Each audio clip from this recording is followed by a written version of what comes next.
السلام عليكم حبايبي، ازيكم عاملين ايه؟ يا رب تكونوا بخير. معاكم ياسمين نظمي من قناه جوري لتعليم الكروشيه. النهارده ان شاء الله هنعمل مع بعض شنطه بفريم. هستخدم فيها خيط مكرميه سلسله.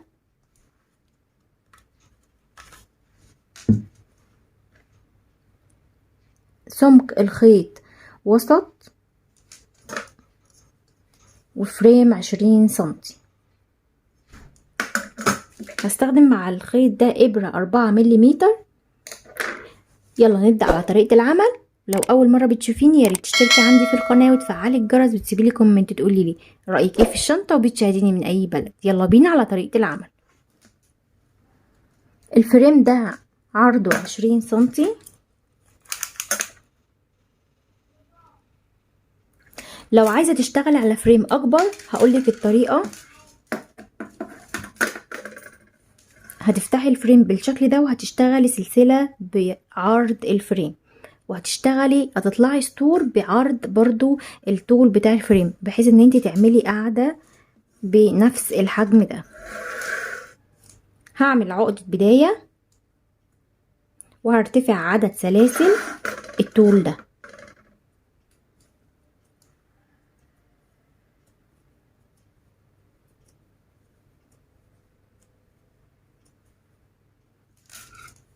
اشتغلت 24 سلسلة.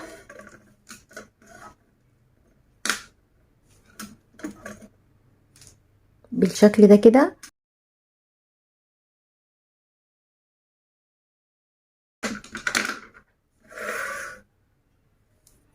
هشتغل كمان سلسلة ارتفاع، وهلف الشغل في الظهر كده في نص دايرة هشتغل فيها غرزة حشو.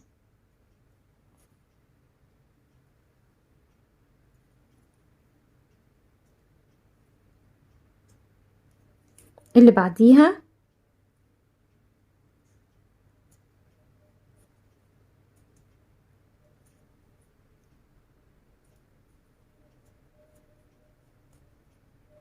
هكمل كده لحد ما اوصل لاخر غرزة في السطر. اشتغلت 24 غرزة حشو. هنتأكد ان القطعة بعد ما اشتغلت عليها غرز الحشو هي واصلة من الحديدة اللي هنا للحديدة اللي هنا بالشكل ده كده. هبدأ بقى ارتفع عدد سطور القطعة دي كده. هرتفع عدد سطور لحد ما اوصل القطعة تكبر معايا لحد ما توصل وتملى المربع اللي جوه ده.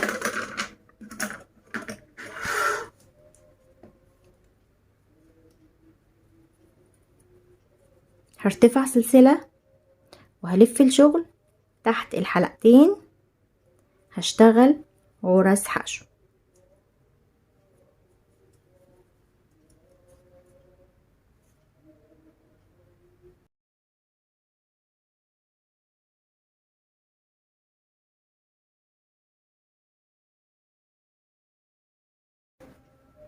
خلصت السطر التاني، اشتغلت 24 غرزة. هرتفع سلسلة وهلف الشغل، وتحت الحلقتين هشتغل غرز لحد ما اخلص السطر كله 24 غرزة.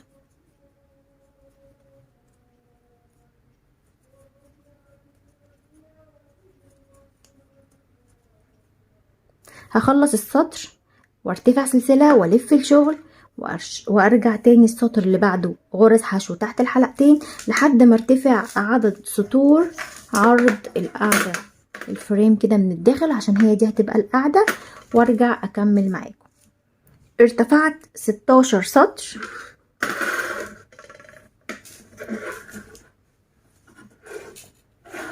بالشكل ده كده. هبدأ احوطها بغرز الحشو.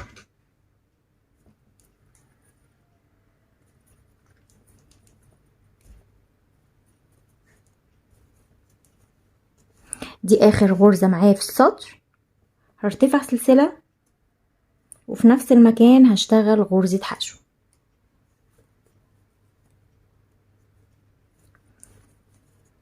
هشتغل السطر ده هنا كده غرزة، والسطر اللي قبله هنا هشتغل في كل سطر بيقابلني غرزة.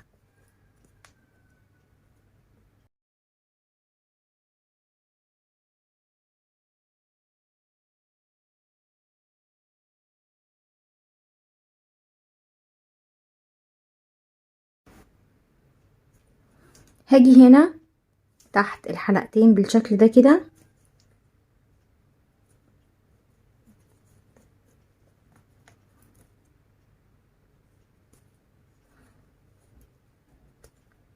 هشتغل غرزة وهرتفع سلسلة، وفي نفس المكان هشتغل غرزة كمان.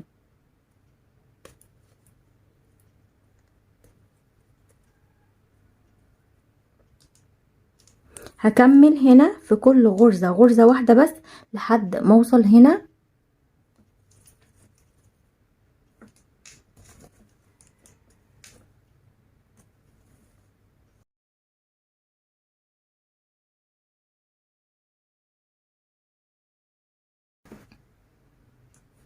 هشتغل هنا في عقدة البداية دي غرزة حشو، سلسلة، غرزة حشو في نفس المكان، وهشتغل في كل سطر من هنا غرزة حشو،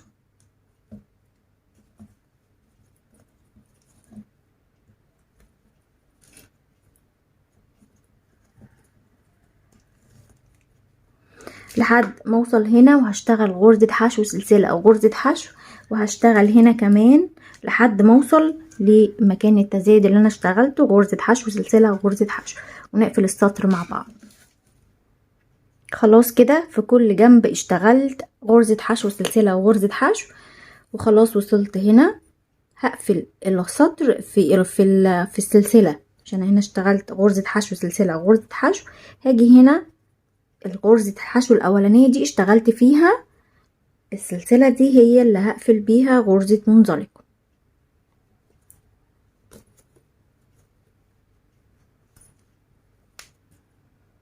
هرتفع سلسلة وهشتغل في الحلقة الخلفية غرزة حشو، وهنا هحط علامة. هكمل كده السطر كله غرزة حشو في الحلقة الخلفية.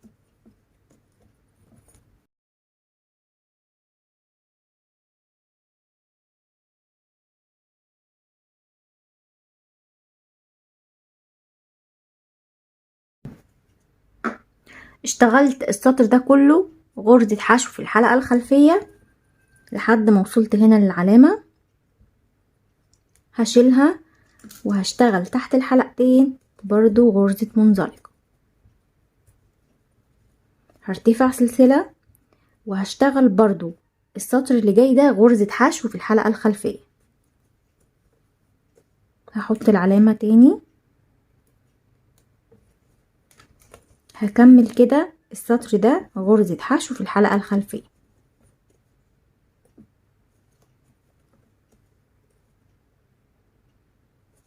لحد ما اخلص السطر كله.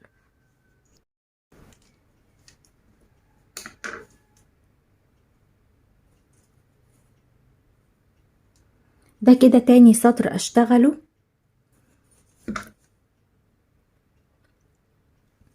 هقفل السطر بغرزة منزلقة. السطر اللي فات ده كله خلصته غرزة حشو في الحلقة الخلفية.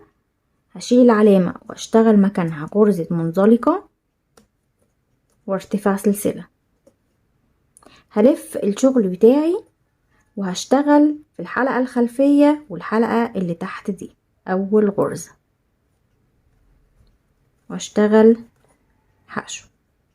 هحط العلامة هنا في الحلقة الامامية دي والحلقة اللي انا لسه شغلاها بالشكل ده كده، عشان دول هشتغلهم السطر الجاي. هشتغل في الحلقة الخلفية والحلقة اللي تحتيها دي،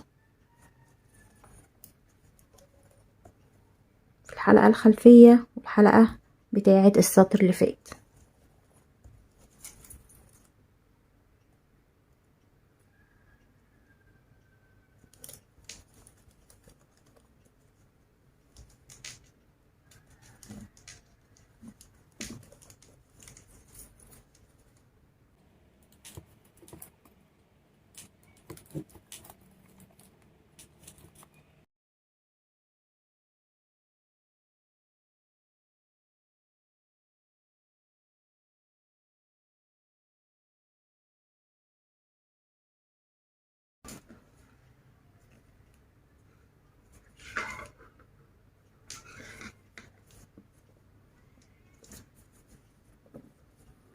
فاضل معايا اخر غرزة، هشتغل في الحلقة الخلفية والحلقة اللي في السطر اللي تحت بالشكل ده، وهشتغل غرزة حشو، وهحط علامة في الغرزة اللي انا اشتغلتها دي اهي في الحلقة اللي انا سبتها والحلقة اللي انا لسه شغالاها، عشان بس ما تتلخبطيش وتشتغلي في غرزة المنزلقة والشغل يحود معاكي. هدخل هنا تحت الحلقتين في اول السطر وهشتغل غرزة منزلقة. كده انا خلاص خلصت السطر ده. هرتفع سلسلة وهلف الشغل وهشيل العلامة، سطر هشتغل من الداخل وسطر هشتغل من الخارج. هشيل العلامة دي كده وهشتغل مكانها في الحلقة اللي انا لسه كنت حاطه فيها العلامة، الاتنين دول كده هشتغل غرزة حشو. هنا بقى في الغرزة اللي انا سبتها دي اهي الامامية والغرزة اللي انا لسه شغالاها هحط فيها علامة، ده اللي لسه مبتدئ، لكن اللي عارف طبعا التفاصيل دي خلاص. هشتغل بقى السطر ده كله برضو في الحلقتين بالشكل ده كده.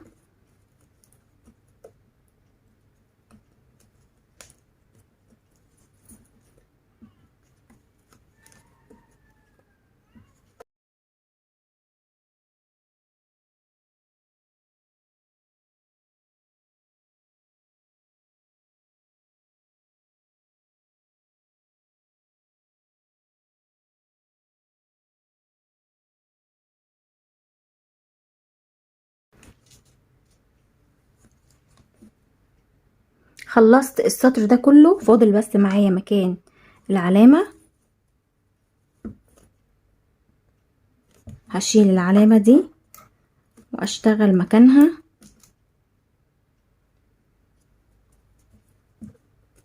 وهحط مكانها هنا بره.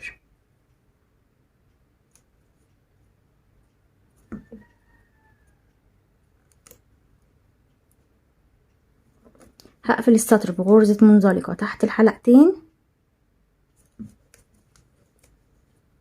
وهرتفع سلسلة وهلف الشغل وهشيلها تاني علشان بس ما اشتغلش في غرزة المنزلقة، هي واضحة بس للناس اللي لسه بتبدأ. وهحطها من الداخل.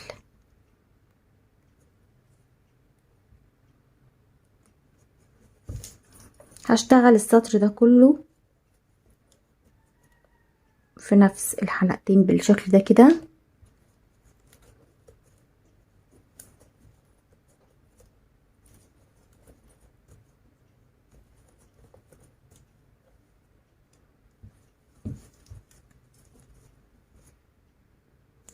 هشتغل لحد ما اخلص السطر وارتفع سلسلة وهلف الشغل وهشتغل من الداخل. هاخد الحلقتين دول كده مع بعض من الداخل، ومن الخارج باخد الحلقتين دول كده مع بعض لحد ما ارتفع بجسم الشنطة. وطبعا الطول ده زي ما انتي حابة، انا هكمل لحد ما ارتفع طول مناسب وارجع اقول لكم انا اشتغلت كام سطر.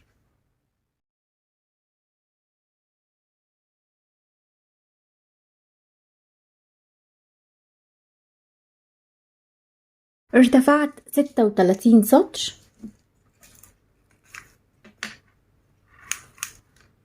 الطول بتاعهم 16 سنتي ونص.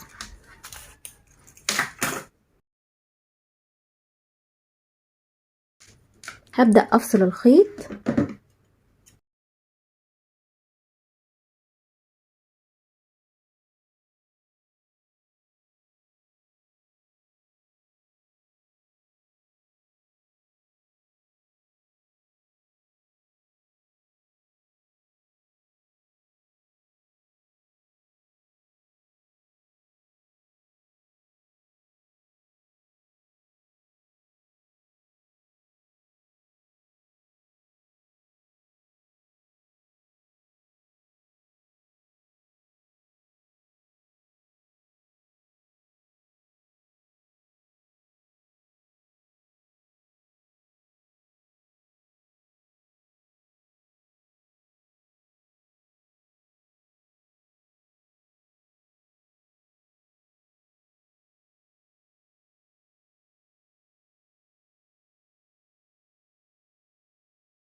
هخيط بخيط سنارة، ده خيط بلاستيك.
وبكده حبايبي تكون الشنطة خلصت معايا.